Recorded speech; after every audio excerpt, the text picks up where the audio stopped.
Content Catchup. Hello everyone and welcome to episode 4 of the Content Catchup. Barks is here of course, but Barks, we've also got a very special guest today. You hear us reference him pretty much every episode on this podcast, so we're finally glad to have him come along. It's Edwin from The Social Sandwich. Edwin, welcome to the show. It's great to have you here. G'day guys, yeah, thanks for the call up. I was beginning to think it was never coming, but I'm just happy to be here. Yeah, we teased it for a long time, and if anyone's been following both of us on social, you know there's a bit of a love fest going on there. So I'm glad that we could finally make it happen on this lovely Sunday morning. And I just want to say, Edwin's and myself have gone to the effort of putting on a party shirt, and all Barks could muster up was a white t-shirt. So really appreciate your efforts here today, Barks. You know I would if I had one. It's just not really me. In fact, I had an 80s themed New Year's Eve party and had to borrow your shirt, Jules, so you know that better than anyone. That's actually true. We'll get some photos up for you. You could have worn your hoodie, actually. That would have been more party than a white t-shirt, I think. No, that was last week. Okay, that was last week, lockdown vibes. Edwin, before we jump into it, I just thought I'd explain a little bit about how we know each other and why we're having you on this show today, because obviously you're doing some great work with the Social Sandwich and your own business, and we'll touch on that in a little bit. But before that, in another life, you were in charge of 10 Sports Social and kind of really revolutionised the way that 10 covered their sport, in particular the Big Basher. We worked together on that and had a bit of a love fest over social while you were there.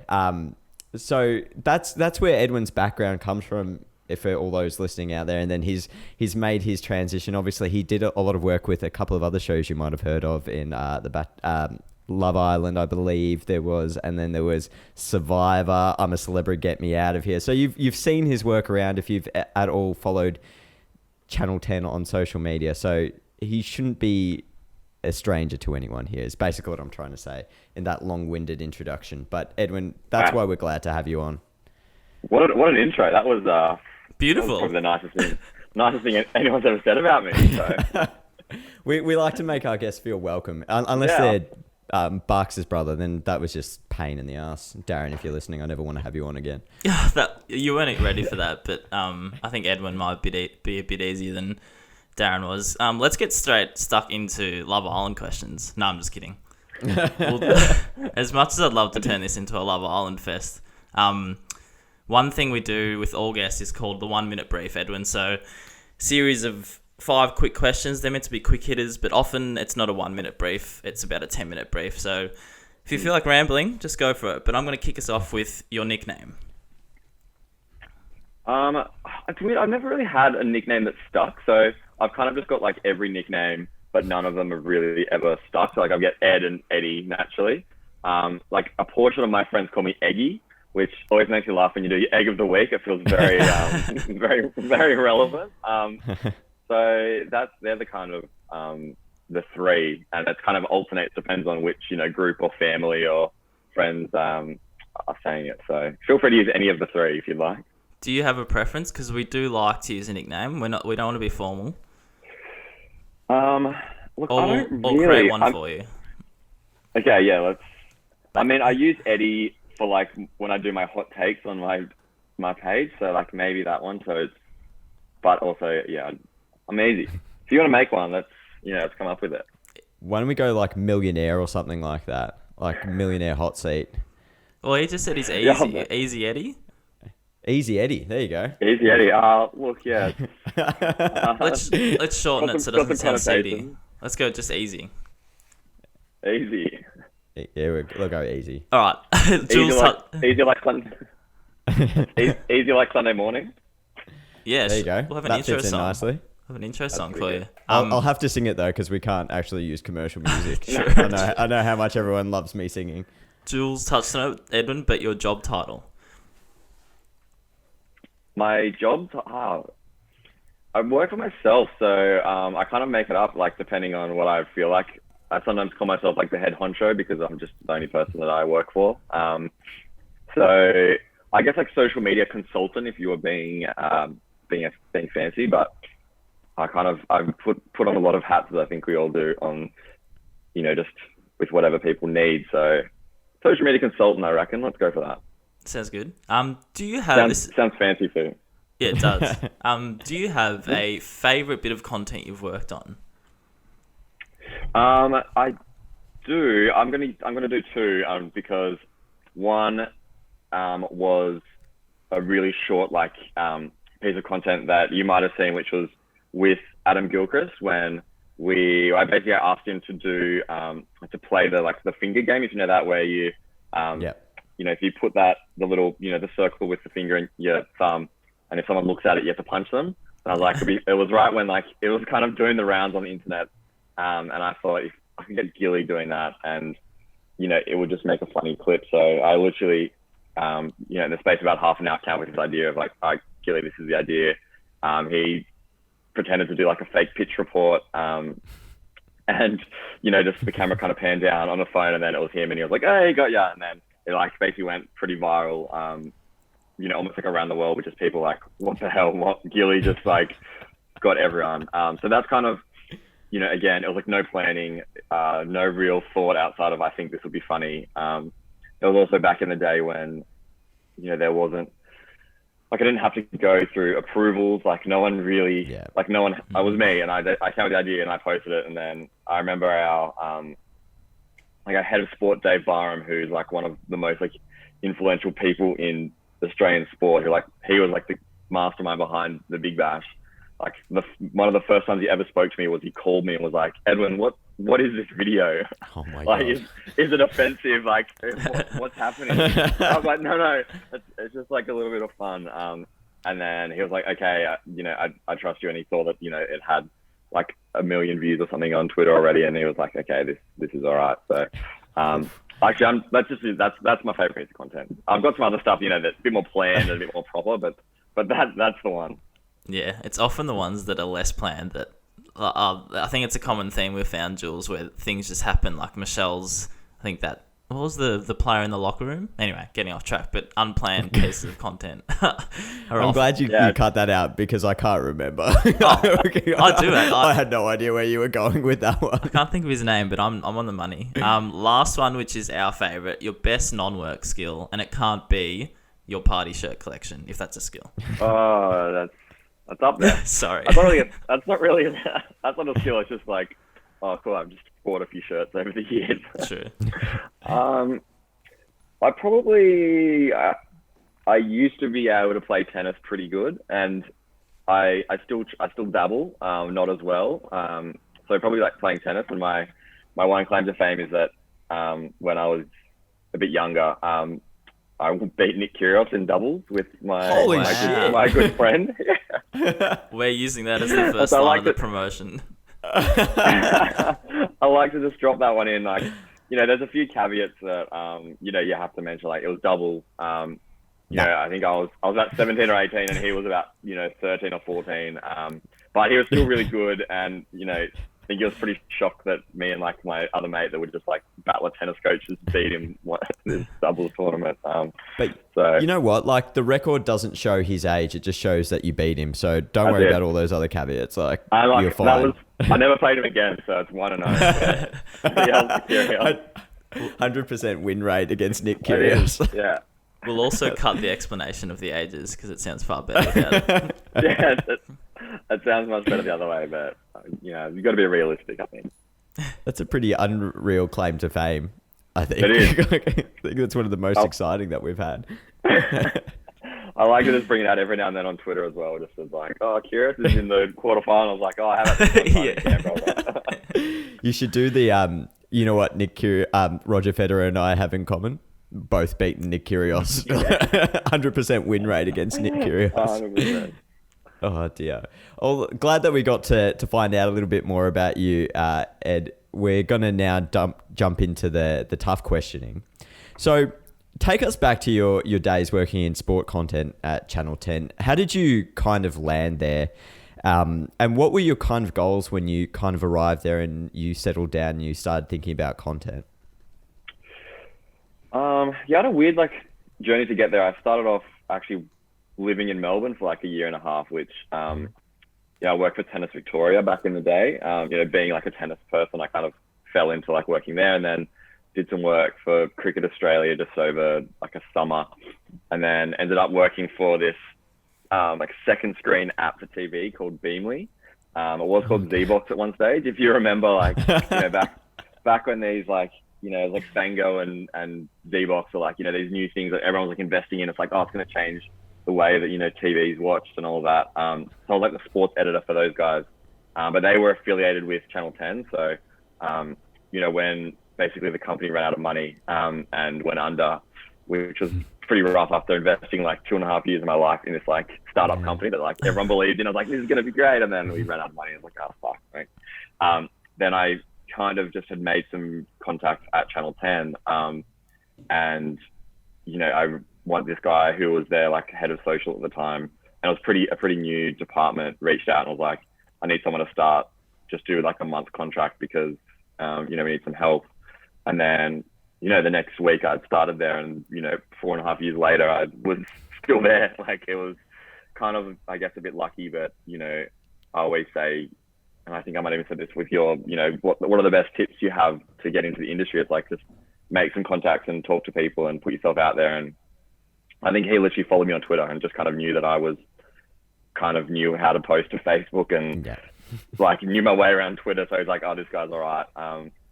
And then, basically when I started at Channel 10, it was, they actually didn't really have any kind of direction around sport and social media. Like sport kind of sat on its own side on the production. And so it was like, we make the sport show and then, there was like cricket, rugby that they had at the time, a bit of like F1. And I kind of went in and I was like, why don't we work with the sport guys? Because it's live sport, people are watching it. It's a good thing to do. And they're like, oh, we just never really had that relationship. So part of what I did straight away was just started seeing the sport production team and getting, close with them. So they kind of trusted me, which, became really important because I realized that they were just being neglected by almost everyone in the company. They just like were very on their own because it's like, Channel 10 is very entertainment heavy, it's Bachelor, MasterChef, those shows are the big ones. So then, they didn't really have sport for a long time there, did they? They kind of had the AFL at one stage and then dropped off and kind of came back with cricket, I believe. Yeah. And so when I was there, I think it was BBL 2 or 3, maybe. I'm not sure what my first one was. And, it was like, right, you're in charge of what we do on socials. And, it was kind of, the first year was interesting because, I was pretty new to it all and didn't really, like, I didn't have that relationship with the broadcast team. And so it was kind of like finding our feet on how we played online, like what our kind of tone of voice was and all of that. And, I always come at things from, let's have fun and let's be a bit fun and cheeky around social media. And I think it reflected the broadcast too. The 10 broadcast, I think, still kind of changed the game of just how sports broadcast in Australia because it was, it was fun. They wore like, the pastel colors, like it was more casual. They, it told stories and just were like, it's like just mates having a laugh. And I think they kind of, changed the way that sport was seen. And so when we were looking at the social media side of like, how do we kind of reflect what's on air? And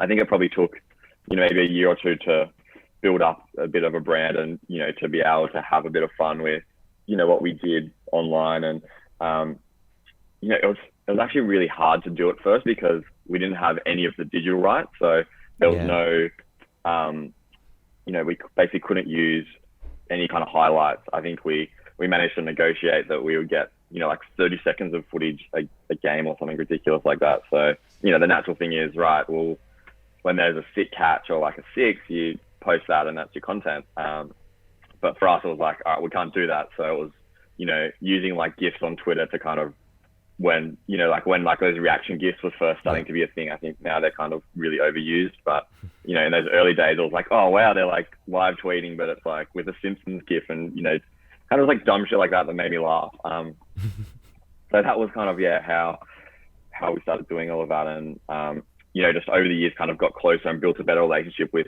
the sport guys. And then we realized that I think year 2, we made sure that there was someone on the ground for every game. So rather than just relying on being, in an office in Sydney, kind of, live tweeting, putting on Facebook, like the stuff that's happening, like having someone on the ground. And we ended up doing like Facebook Lives with Punter and Gilly before the game, when Facebook Live was like the biggest thing to happen to social media and like everyone was doing it.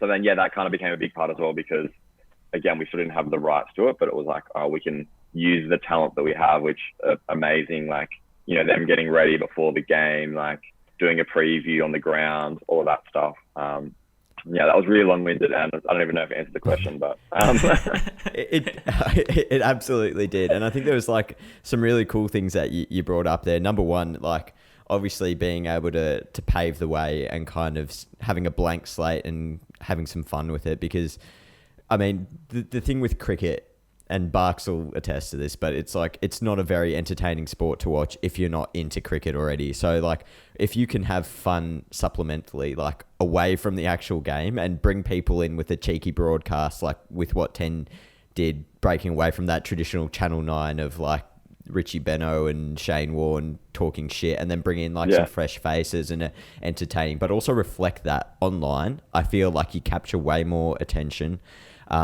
And you bring more people into it, because people might not understand cricket, but they understand Simpsons reaction gifs. Like that's the difference to what you can achieve, like with your content as well. And I think we talk about it as well.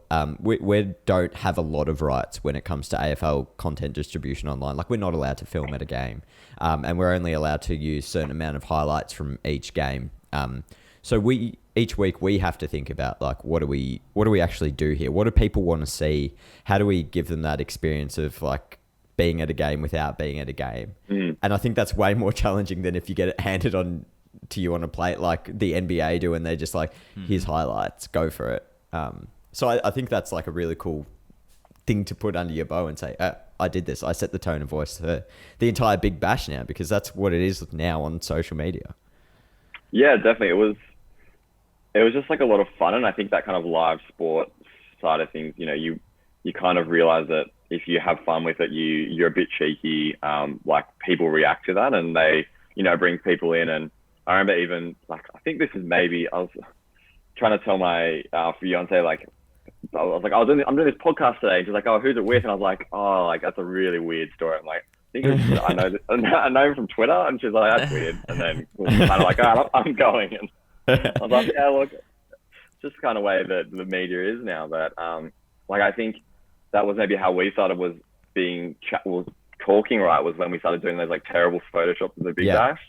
And it was just, again, like, I had no Photoshop skills, so it was like, fell into my my skill set, because I could easily do something really shit, and it was just like the dumb like puns of player names or things that happened, and you just kind of made a bad photo, and then all of a sudden, all the teams started doing it. I think even maybe the Big Bash started doing it as well, but just like, kind of silly things that it's almost like you do things to make yourself laugh, and then if someone else laughs at it, you're like, oh, cool, maybe we can do more of this, rather than just like. The other thing as well that I realized pretty early on was the main thing that we were doing before I kind of started was just score updates, and it was like so boring. And what I realized quickly was, if people aren't watching the game, they're probably not coming to 10 Sport for the scores. Like, there was Cricket Oz, there was the Big Bash, there's the apps, there's the website, there's like, Wide World of Sport, there's like all these people that are kind of like live tweeting the scores. So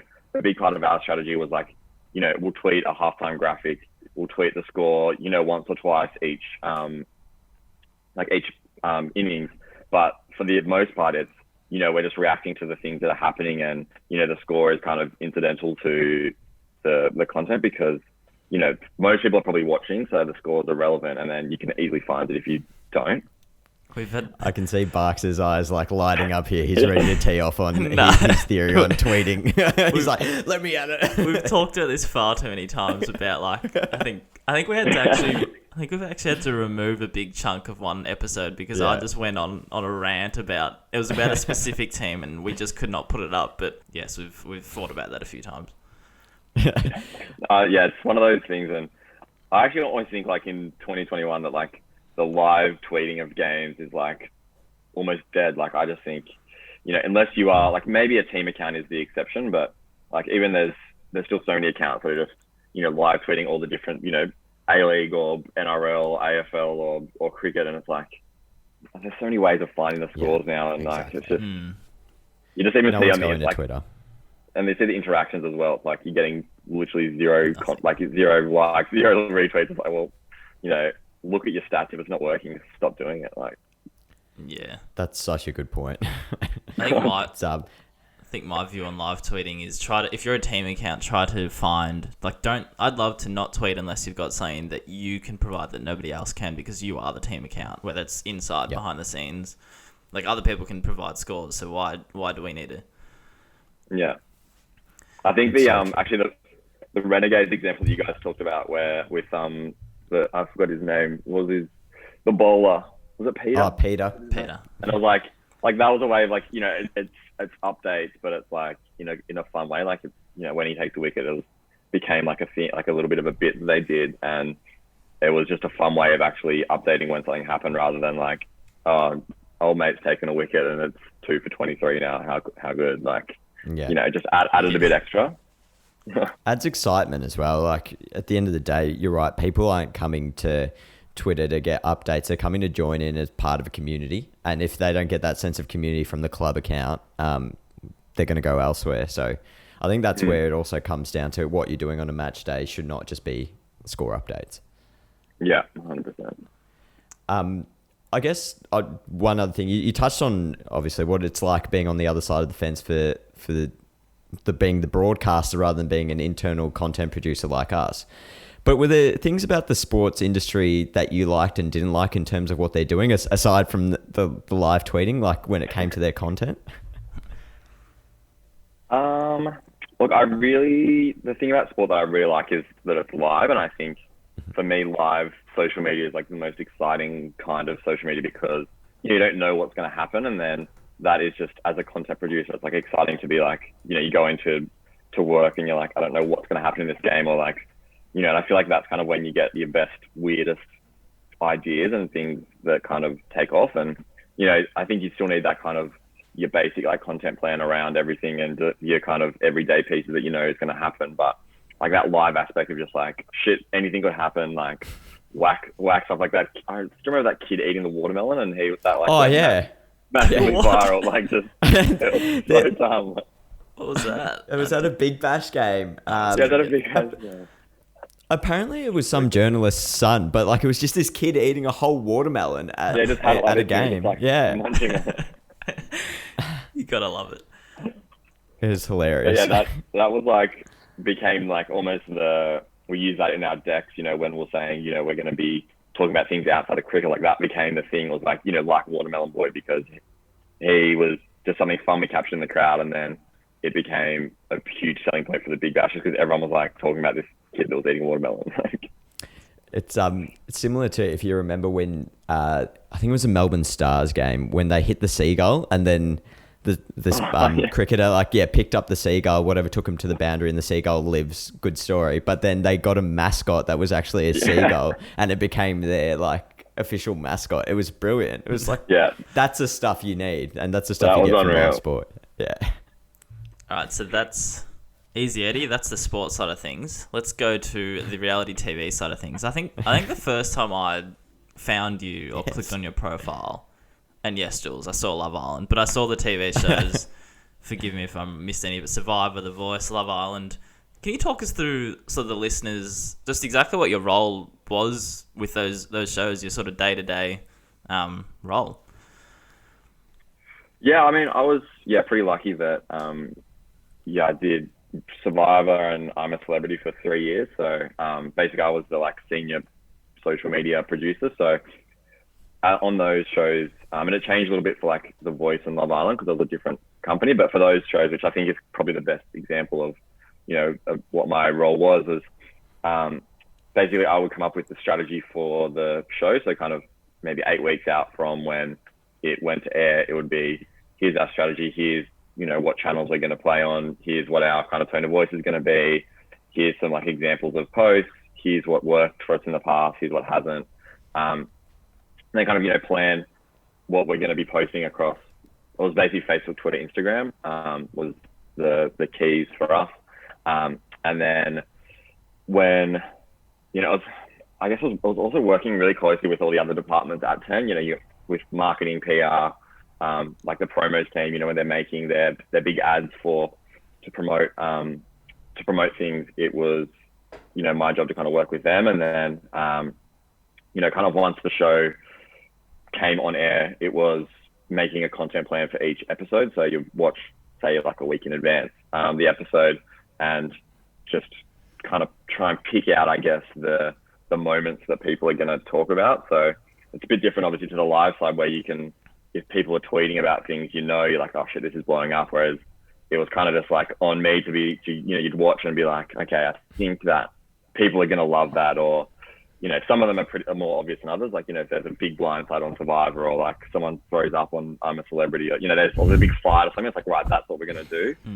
So then it was kind of, I guess, prepping content. So when the show went to air, we all kind of, had content scheduled in Twitter Studio just to fire off as it happened, to just get people talking about the show. And the goal was always to get people watching. So kind of making it like an event where you had to be watching, live tweeting, posting on Facebook, on Insta, just to be a part of that community. And I think Survivor is probably my favorite example of all of that, because I felt like by the end of Survivor, I really kind of had a bit of free reign. Like, everyone trusted what I was doing, and I ended up getting away with like a lot of just being quite, like, not even sassy, like often it was like aggressive. Like I was replying to people, to people trolling us, or like, I don't want to say like I was bullying people, but like I was getting pretty brutal, because I also it was just like,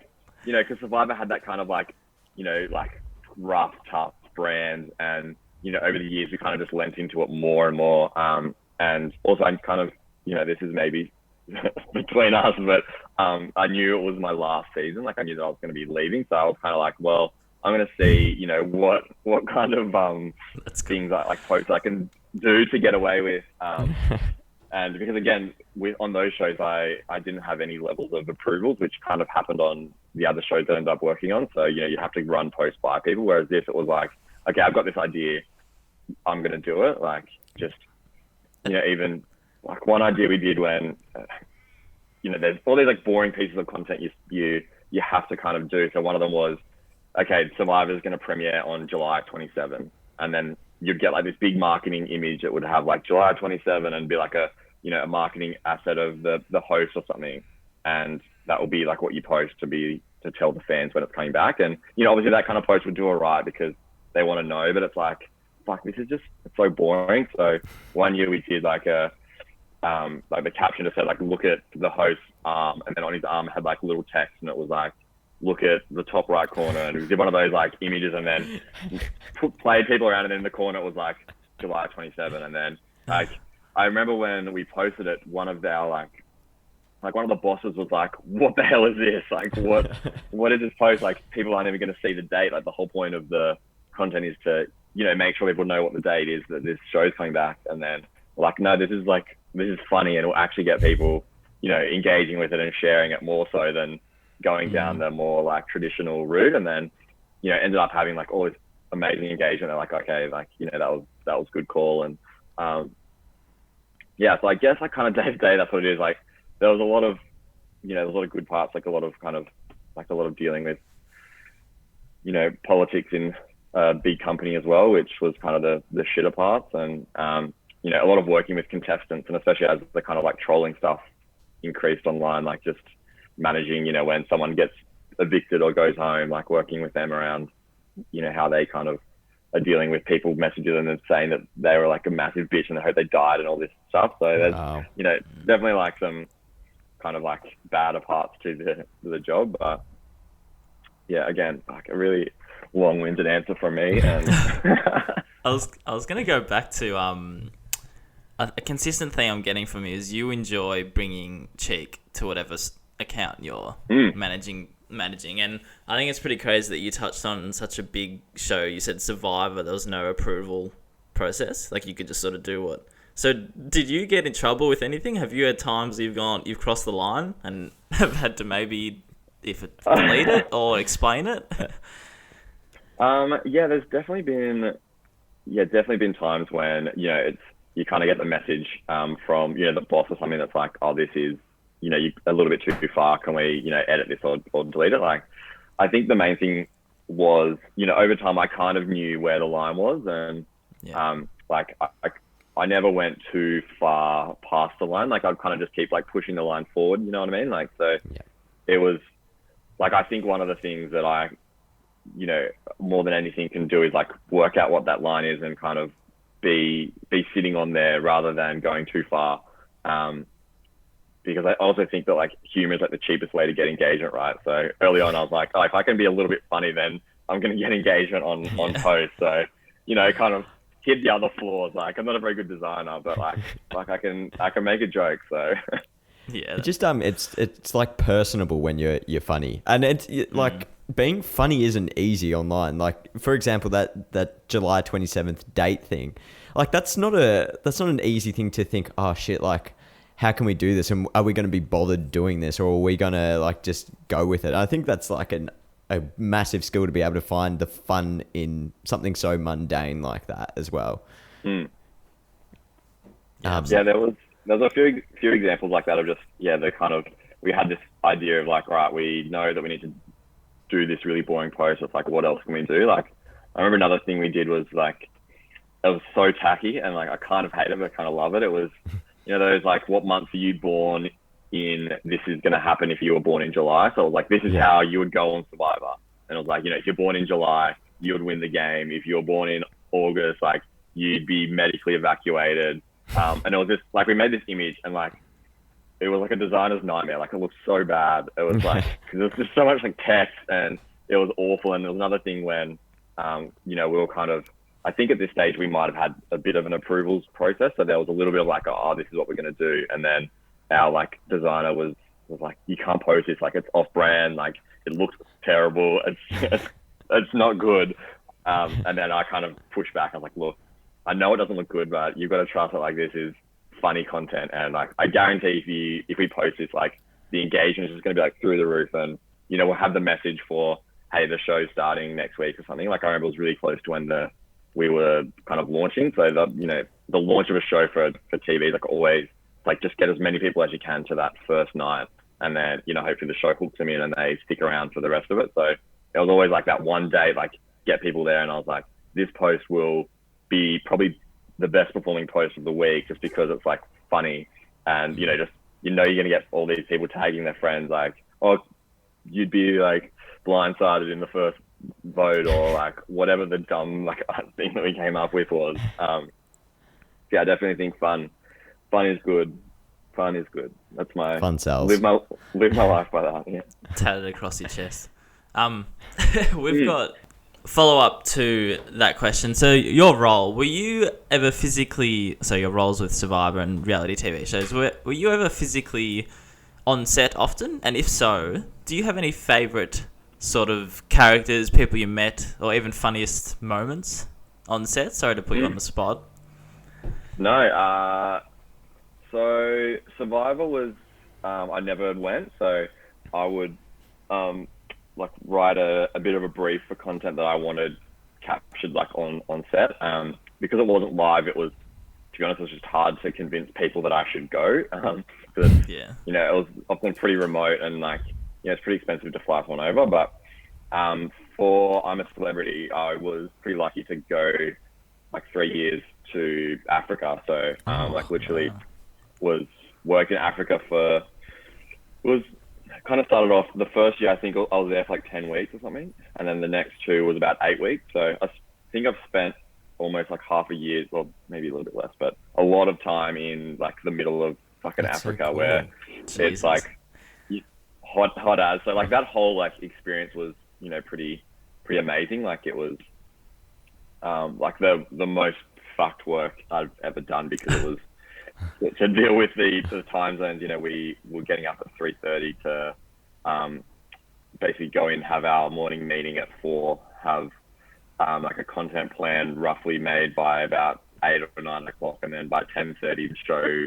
goes to air. So you kind of, everything was like supercharged in terms of just timing and trying to get content out in exported, edited, make a plan, write 20 or 30 tweets, write 4 or 5 Facebook and Insta posts, have it all ready to go as the show goes to air. So that was pretty amazing, but like also hectic. Like you probably work 6 days a week and then maybe get a day off, and had some like pretty unreal times, like doing a safari in Africa. So like that whole thing in general was like pretty awesome. Maybe that's so bloody cool. Sorry. Like, the most exciting place we get to go is bloody Perth. Like, that's I'm so cool. I'm sure it has its like negatives though as well in terms of family. Like that's being ages away. Like, yeah, and it's kind of like, I'll never not appreciate being able to do that. And like it was, I'll probably never go to Africa again. But like just being able to do that was incredible. But at the same time, everyone is like, you come back and like, all you do is just like take photos of zebras, and it's like, yeah, I was literally like, I saw a zebra like when I was, had my 2 hours between finishing work and having dinner, and then once I finished dinner, you have to be in bed by like 8 o'clock to be able to be functioning the next day. And like all you do is work as well. Like when you're away, like there's no kind of, you don't get downtime. So it's, you work, you eat, you sleep, you get up, like you work again. Like, it's not like when you're working at home, you kind of can go home and like chill out and disconnect. Like it's just always work. And then,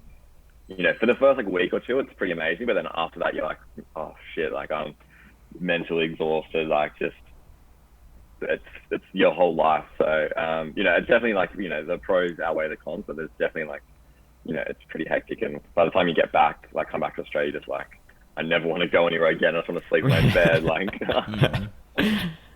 but like, because the show was basically live, so they would turn it around in under 24 hours, and part of it was, live. So we did some like really cool, things. Again, just no approvals, or just me and like another guy, like a content, like an editor, shooter guy, that we would sit in this like little hut in Africa and just kind of come up with things on the fly. And you didn't really have the chance for people to be like, you can't do that. It was like, well, we've got an hour to do it, and then we have to publish it. Like there's no time. And I think maybe the first thing that I always think of as like a funny story is when we're like sitting at lunch, and this was, so the show would finish, and so it'd be like maybe 9 or 10 o'clock back home, and we're sitting at lunch at, midday, and I was like mentally exhausted, probably on like my 5th coffee of the day. And I was just like in this like weird space, and I decided to change the location on Instagram to like the Blue Mountains in Sydney, because like there's this like stupid theory that like we didn't actually film in South Africa, and we filmed it like in the mountains in Sydney. And there's like this kind of like conspiracy, and it's kind of like a running joke. So I was like, I'll be funny just to like geotag, like I think it's Katoomba or something. And then all these people kind of started commenting like, oh my God, like they've left the geotag on, like they've revealed themselves as being not in Africa. And then again, like I didn't run that by anyone. It was just me sitting at lunch being like, this is funny. That's hilarious. And then literally like the next day there was like Daily Mail articles being like, exposed, is I'm a celebrity really in Africa? It's unreal. So that was just like dumb, again, just it made me laugh at the time, and I was like, yeah, this is pretty funny. And then like I was pretty lucky to work like with Chris and Julia. So I basically, one of the first things that I did was locked in literally 5 minutes with them before the show. So it was something that before I was there kind of didn't really happen, because, everything's so quick and fast. And it's like, we don't have time to go and film some content, and there's no time to turn around. And I was like, no, we're going to keep this 5 minutes. Like that's enough time to do something, with, Julia Morris is very funny, and Chris is like, the nicest dude, but also pretty funny. Like we would, like every morning at about 7 o'clock, I'd kind of rock up there, with like an iPhone, like a little microphone, and just be like, all right, we're going to do like an Insta story video where, like I'll just walk in on you doing push-ups in your singlet, Chris. And that's our bit for the day. And just, there was heaps of like just dumb content things that we did, just, when you're trying to make something in about 2 minutes while they're rushing off to go and film the show. And I was like, hey guys, like film this funny idea that I have. Or, so there was a few things like that where we, working with those two was pretty cool, because like they're obviously like legends of Aussie TV really, and I was pretty lucky to kind of be able to pick their brains and make them do my things that I thought were funny. Do you think trust, like you spoke a lot about it before, but building the trust with the hosts like that helps you get that content out? Like I imagine going up to someone saying, I'm going to film you doing push-ups wouldn't fly very well. If Did they happily go along with it? Like, were they good that way? It took like especially with Julia, because she's like the ultimate professional, and she's very conscious of, you know, like the way she looks and the way that she's portrayed on camera. Obviously, like she's a comedian, like she didn't just want this fucking, you know, like social media guy that thinks it's funny to come and be like, hey, tell this joke. Like often she would I'd have an idea and she'd be like, all right, well, I think maybe we could do this way. And I'd always be like, yeah, cool. But I reckon it took maybe a year and a half of working with her, like over two, you know, season and a half for her to fully be like, all right, I trust this guy and I know that, you know, he won't put us in a bad light or won't, you know, do it. But it definitely, like, the first season was definitely just more straight down the line, just kind of building up that relationship. Like I always tried to be, you know, very understanding of what they were doing. And if they were really busy and running late, which was almost every day, I'd be like, all right, maybe like I'll come back tomorrow and we'll just skip today. Like tried to just be like the nice guy that they kind of trusted. And then, you know, if there was any other content that I wasn't sure of, I wouldn't use it just to, you know, kind of protect them. And like there were definitely times when, you know, I posted something and then, you know, one of them will come up to me and be like, oh, look, I didn't like that at all. Like, can you take it down or whatever? And like had those kind of awkward conversations. But it was definitely, by the end of it, they kind of really, really did trust me to kind of do it, which, you know, was cool. And there was, I've actually never told this story before because I don't even know. Exclusive. It was, but basically I had this idea for a bit, which was like Chris throwing like a bucket of water on Julia, like before. So basically my time is about half an hour before they actually film the show, and the show's live. And so I was like, Chris, like my bit is going to be, you're going to like throw this bucket of water, but I'll just like film from behind a corner so you can't see that it goes on Julia. And then we'll pretend like she got really wet and she's annoyed at you, and then like it'll be funny. And it's like, yeah, cool. So we like practice this like water throwing bucket thing without her. And then we're like, okay, Julia, now you just need to like walk that way, and then we're going to throw the water this way, and then I'm going to film it on my phone, and then you just need to like scream and pretend like you got really wet. And you're like, yeah, cool. That sounds good. And then we are walking, and then Chris was kind of like blindsided by the corner, so he couldn't actually see her. And then he literally threw this bucket of water over her head. And like, I've still got the video where I can hear her like scream. And then I kind of like look around the corner, and then it's like gone like on her dress, has like it's gone over her face. Like, you know, she's done makeup and everything. And I was like, fuck, that's me. Like, I'm getting fired. Like, they're going to make a show. Like, they literally go up to the set, and then they're like, they do their lines and like that, you know, in the tree house. And I was like, that was one of those moments I was like, I've gone too far with this idea. And then I had to basically go to like the head of the show, who were in like the control room, and be like, so guys, I might have made Chris throw a bucket of water on Julia, and I was sad, and I'm really sorry. That's crazy. This is all such unreal insight. It's so interesting. It was, I didn't get fired, so I think I was lucky. I think that was maybe like in my third year, so they were like, oh, we know that it was just like a prank gone bad. Like it, you know, it was, he wasn't meaning to do anything, but yeah, it was like that just horrible feeling of like, oh, what have I done? Yeah, massive tip for any like new content creators out there. Don't get a prank in your first year. Probably build up some trust there. I think we did some like, we made it like a bit of a series. So like every morning he'd do pranks, but it'd be like something super lame, like, you know, just put like a sign on a door, like it just kind of be, they were very tame pranks. I was like, oh, maybe for like this one, he's like, oh, I've got my big prank idea, this is what I'm going to do. But I was also like, Chris, mate, I told you where to throw the fucking water, and you've thrown it wrong, mate. Like, that's great. Chris. Just to wrap this a little bit up before we move on to the social sandwich, quick hit of other contestants or other favourite contestants or celebrities. Yes, I'm aiming towards Love Island. Did you meet anyone that you just thought were great? Cartier and Adam. I met a few of them. Yeah, Adam was actually he was the one that I met and kind of spoke to and like hung out with a bit, I guess, because obviously he was like the fan favorite of that season. Like everyone just loved him and Cartier. And then when he left, basically, he had to stay like in Fiji in the same place that we were staying, because they were filming the live finale in like a week. So they were like, I'll keep Adam here so he can be like in the set for the finale. So I ended up doing like a few little kind of mini shoots with him, and just, you know, he's just like an unreal dude, like just the nicest guy, like pretty funny.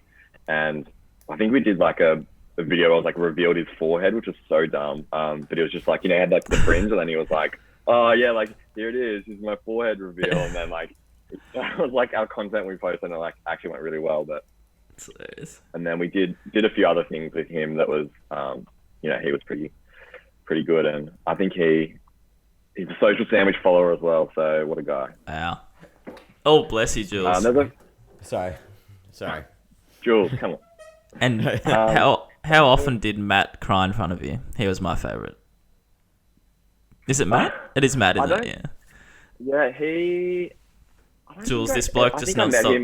This bloke on Love Island was very emotional, and he was my favourite because every episode he was crying about something. Yeah, I don't think I met him. I think I might have like met him at the finale, but it was just kind of like on set, and like that was a weird show because yeah, I didn't have that much contact with him. There was like probably more like I'm a Celebrity and Survivor, because I had to deal with them like on a much like a bigger basis, and also the team on Love Island, there was like 3 or 4 people, so it was a bit more properly resourced, so I didn't have to kind of do everything. Actually, there's a good one. If you ever watch Geordie Shore and with oh god, nah, does the name Vicky Patterson ring a bell? Do you know her? Oh my god, not to That's the only person you've mentioned in the last like 5 minutes that I actually know. Vicky Patterson. Well, Vicky wow. Patterson. She was like the OG, like Geordie Shore, just like trashy, like let's get drunk people. But she was on a season of I'm a Celebrity that I was on, and we did like a shoot with her before she went into the jungle. So it was like, you know, we did like these like kind of silhouette videos where we distorted their voice and they answered questions, and we were filming that. And I still remember, like, I walked up to her, I'd never met her before, and I was like, hey, I'm Edwin, yeah, I'm from the social team, I'm just gonna film this video with you. And she was like in her like full like whatever accent is, I'm not even gonna try and do it. She's like, Edwin, have we slept together before? Like literally the first, like this is like the first thing, no joke, that she said to me, and I was like just absolutely thrown. I was like, what? No. And then like I just got fully embarrassed. I just went red. I was like, this is like the most embarrassing moment of my life. And then That's like, look, brilliant. I don't think so. I think I probably would have you know, would remember that had happened. But what a way to like just absolutely assert control over any new relationship. Just walk up to someone and be like, hey, have we slept together before? Or? Just in everyday life, like a power move. oh, it was actually walk into a meeting. Yeah, you meet someone new at work. A work meeting would be a good place to go. Oh god. But that reminded me, I only actually thought of that because of what like you guys are talking about. I think might have been on the last episode of this podcast, where like if you're talent, if you're a player, or like if you are on a show or work for like play for a football team, like get to know the social producer, because like from that moment I think we had like a bit of banter, and like I kind of almost was more like strongly like I was like we had a relationship and we became like friends from that, because it was like it was a bit more fun, whereas like the other people that we did those things with, often they'd be a bit more like standoffish, like not as personable. But like from the moment she said that, it was kind of like the walls are down, and it was like, you know, we're joking around, like, and it became like a lot more fun. And then almost like subconsciously you kind of look after those people that you know are fun. And, you know, she played the game really well. Like she got to know all the producers, like everyone just that she worked with loved her. And I think, you know, it's a good lesson for, you know, anyone that is looking to be like a good, like an influencer almost. It's like, get to know the people that are going to give you content, that are going to be posting about you, that can like help you out, because if they're on your side, then, you know, it's a much easier place to be. And even like, you know, they'll send you content, like extra content, because they kind of, you know, like you a bit more, which Yeah. That's a really great, That's such a good point. important call. All right, Jules, do you want To to all the footy players listening. Hopefully, Yeah. some of them take our advice. Jules, do you want to quickly we'll jump. go into Social Sandwich? I feel like I've hijacked it with Love Island. Yeah, well, obviously, like we've done this great chat about what you've done in the past, but now you're doing something pretty special at the Social Sandwich. Do you want to take us through how that kind of landed? How did you kind of decide to put all this content experience that you had into a business, really? Look, to be honest, I kind of fell into it. Like, it was something that, I've thought about for a few years, and I actually think I reserved like the Social Sandwich handles in like 2017. So it was like in the back of my mind for a while, but it was literally because is my internet all right? Saying it's unstable. Hopefully it's all right. Yeah. It was saying, it was Corona came. I basically lost my job, and every TV show had to stop filming. No one was making TV because you couldn't. And I was like, shit, like my whole life is like working on TV shows, and they're not making TV shows. So what am I going to do? So basically my thinking was, I'll just try and put some like tips out there to see if people actually care about what I have to say. Cause I'm like, I feel like I know a few things about social media after working in it for a while. And then, just started an Instagram account and started posting little tips. And again, it was I tried as much as possible to be kind of funny about it and be a bit, quite simple, like not use, big technical jargon terms, and, make it just boring shit that no one's going to actually take note in. And then, just that was kind of mid last year. And then I was still honestly looking for work and kind of applying for jobs and having chats with people about work. But every job that I talked to, it wasn't the right fit, or I was like, it's not quite for me. Like it was one in sport actually that I was almost back in the sport world, that I turned down. And then, just as this kind of grew, I was like, oh, well, one, I like having the freedom to like go and play golf during the week if I want to, or like, have a sleep in, or just have a bit more control over what I'm doing. And, even just not have to get approvals, because toward the end of the last few shows I did, it was very approval heavy. It was, you write a plan and then it goes through 3 different people to have their say on like what they think about your content. And then they're like, oh, we want you to change this word on this post, and can you add this extra bit? And it's like, well, now you've changed the whole thing, and like for what? Just to, have your say over some content. So I just kind of kept doing it, and I was like, oh, maybe, this could be something that I can do and actually like make money from, because money's good. I found having a job is good. Because I don't know if you know that. Consistent income is good. And like towards the end of last year, I was like, shit, I miss having like, every week I know I'm going to get paid. Like there was weeks where I was like earning nothing, and like relying on Centrelink basically to kind of make me live. So I was lucky in that sense as well, that they, the government kind of propped up the Centrelink stuff. So it was, I was getting a little bit of money from them, and, trying to just pick up clients here and there. And then, now it's kind of going pretty well, I think. And here I was, like, I'm on like the biggest sports podcast in Australia. So like, it's all coming in for you. So you said that COVID pushed you into it a bit, but would you have regretted not? So you said you made that handle in 2017, but I know when I've got something in my head that I want to create, would you regretted not making this page? Oh, 100%. Yeah. And, there was like, I probably had like, 2 or 3 job interviews where I was, close to getting a job, or like one, I turned down one and kind of pulled out of another one. And, like there was times when I was like, I'm planning a wedding, like trying to buy a house. I was like, I need this like consistent income. I was like, I should just be taking a full-time job, because that's what makes sense. You need to have money to live. Like I need to have money to save for things and pay for a bloody wedding. But I was like, it just never felt right. And I was like, the more that I kept doing this, it was like this, just like working for myself, like having the freedom to do it. And even just like helping people. Like I'm working with a lot of like small businesses that just, they use Instagram to promote their hairdresser, or their little pot store. And like, it's not working with these accounts that have like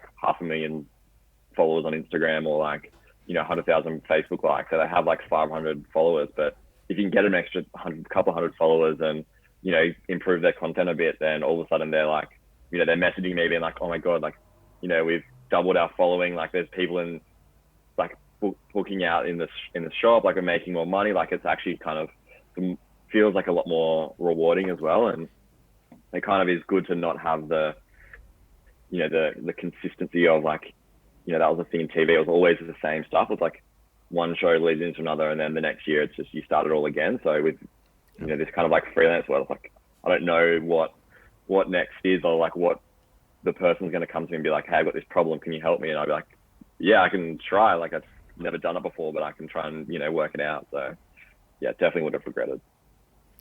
I think it's so cool that that number one, you backed yourself to do it, but also you backed the fact that you do know a lot about what you do. And I think sometimes social media producers and content producers in general get treated kind of like not poorly, but like that they don't understand what they're doing, like that they're just there to post, or they're just there to, do funny shit on social media. But really we know how the landscape works. We know how the media landscape works. We know how audiences engage with stuff. Like we're much more in touch than your traditional marketing department or your traditional like PR department. And I think it's really important that people realize that in themselves and have confidence in knowing that they know more than a lot of people do, really. And it is a skill. It's not a skill that everyone has. Yeah, I think one of like apart from like, not having money, but one of the hardest things that I've found is exactly that. It's that like imposter syndrome. Like, when I look at what I've done, like, I've worked in and around social media for about 8 or 9 years, like in one way or another. So I'm like, there's like, the reality is like, there's a lot that I know that people don't know, but probably every second or third day, I'm like, oh man, like I don't actually know anything. Like people are, doing sessions with me and just not knowing anything, not learning anything. And like, I'm just wasting their money. And like, what am I doing? Like that's every couple of days, like I have that thought, and it is really hard to kind of go, wait, no, I do know things like, even just the little ins and outs of like how Facebook business works, or like, adding a video title to a video on Facebook, or scheduling tweets in Twitter, or, like having a good bio on Instagram. Like there's so many just like little bits of social media that like, I think often as like a social producer as well, I kind of assume people know, but they, that people don't know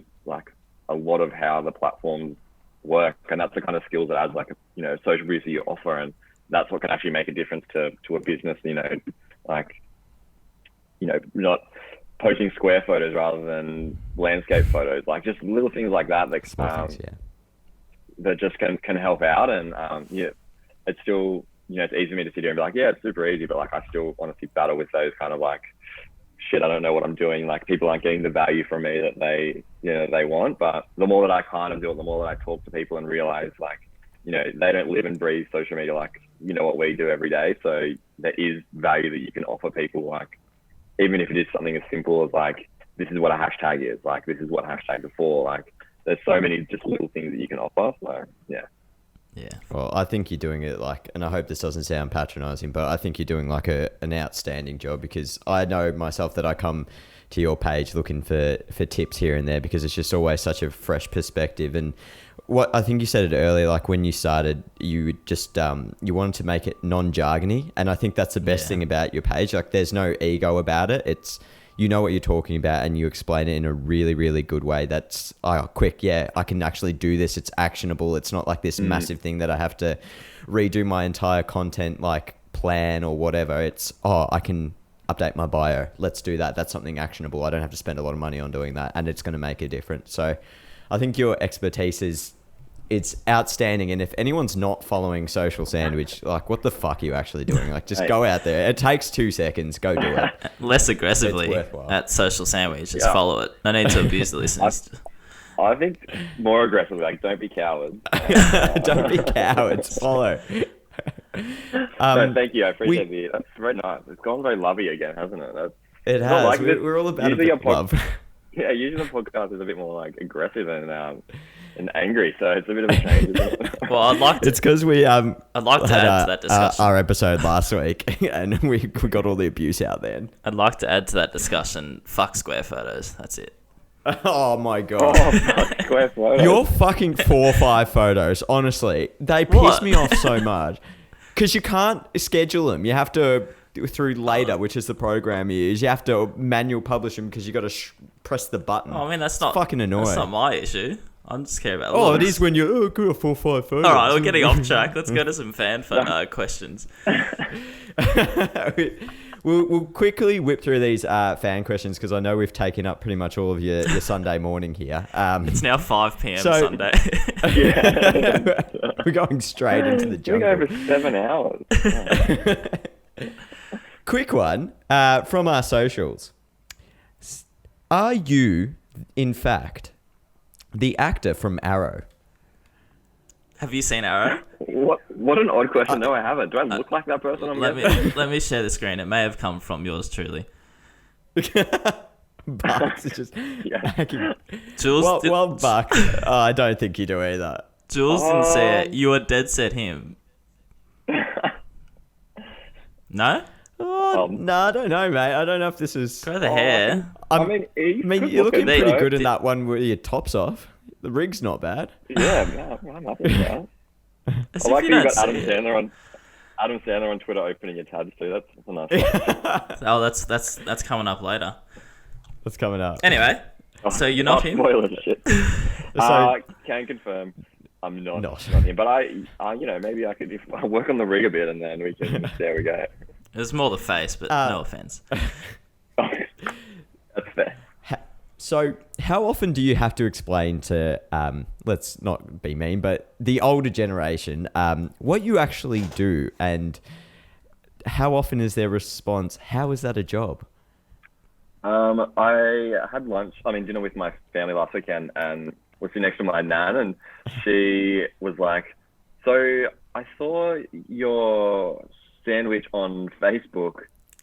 Have you opened a sandwich shop?" That's brilliant. Oh, I'm no. like, God well, bless. no, not really. Close, though. Yeah, I think my parents have they understand now what I do. It's probably taken 4 years to kind of get it through to them. Yeah. So I think probably apart from being mistaken as running a sandwich bar, which maybe down the track I can pivot and open up a social media themed sandwich bar and have a fun different sandwiches. But yeah, I think there's still definitely that kind of how is that a job? All you do is the conception, the idea that all you do is just post to Facebook and Instagram. How hard can that be? But it's more the kind of judgment rather than the not understanding, I think now. So Yeah. Well, hopefully, Nan doesn't rock up to the shops looking for you at a local sandwich bar. And the last fan question we got in, I believe it was actually from yourself. But if you're so good at social media, why do you only have 1,000 followers? You bloody coward. That's a great question, me. Me. Me, well done, me. The answer is I guess I'm just actually not that very good. So I actually just hate that. I feel like a lot of people say that. They're like, well, if you're supposed to be so good, when you have more followers, I'm like, well, I don't Building always. them organically, it takes time. Yeah. You've stumped yourself. I did, yeah. Actually, I don't have an answer for that. I didn't think you'd read it out, so I thought it just made me laugh in the time. So I didn't think about the consequences of being actually asked it. That's Well answered. Well, good save on your own. Good question. that's all right. We can go on to the best segment of what was it? The best sportcast. Best sportcast. That's interesting. Here we go. It's Bucks talking on the Sunday, everyone. We'll go, Come on, Bucks. You only got 5 minutes. Let's wrap this up. Come on. We'll go on to Egg of the Week, is what I was trying to say. And I believe you had one, Edwin. I did. It was very appropriate because I was looking as we were talking. Let me. Bucks has actually enabled share screen, so I'll bring it up. Go. I believe it's this here. There's got the right link. There's a little bit to this one. So basically NRL, and when I knew that I was coming on your podcast, I was like, you know what, I'm talking about NRL because you go pretty AFL heavy, and I'm like, it's not for me. So I'm going NRL. It was Chad Townsend, who is a player for the Cronulla Sharks, and last night was the first kind of NRL game of the season, and he did this poll that was like, who you got tonight, Indigenous All-Stars or Aboriginal All-Stars, and basically they're the same team. Like he's had a bit of a howler, and it was actually the Maori All-Stars. So he had this tweet, and like there's a lot to this, but he left it up for hours. That was the first thing. I was like, mate, everyone was just roasting him. Like, what have you done? You've just made this awful poll. And then All Mates Fox League posted it to their Insta. Kind of everyone was talking about it, jumping in on it, but then they've tagged the wrong KO. So they've tagged this like German fashion blogger in their KO post. So it was just like, from all parties involved, they've all just screwed everything up. So eggs on eggs. It's a double egg. Double eggs. That's a great offering of an egg. Much better than what you brought to the table, Darren, if you're listening, because you didn't bring anything. So I appreciate you actually bringing a couple of NRL eggs there. Yeah, good call. Barks, I might jump in here because I've got a quick one. Yep. First of all, honourable mention to our media manager, Will Batulis, who, after weeks of telling everyone that we've got a new sponsor for the AFLW in Weezo, and making sure that everyone had the right branding on their T-shirt, rocked up to last week's game wearing last year's polo with MC Labour emblazoned all over it. So as the media manager, I feel like that's a pretty big egg. Yeah, you bloody big hell. Peanut. Well deserved. And another quick one. I'm just going to whip through this one. But AFLW promoting our game yesterday, and they used an image of is supposed to be the battles of the two Hosking sisters, and they've used who are twins. But what they've actually done is they've used the same picture of Sarah Hosking, just in two different jumpers. So Sarah, for anyone that didn't realise or doesn't know, used to play for Carlton, and then got moved on to Richmond. But obviously AFL Women's haven't updated their marketing collateral because they've just put two pictures of Sarah in two different jumpers, and you are an egg. That's brilliant. I didn't see that. I like that. I've got a quick basketball one. Sorry, Jules, you done? Yeah, I'm done. We've got to whip through this. Yeah, We've got 3 minutes left. Quick basketball one.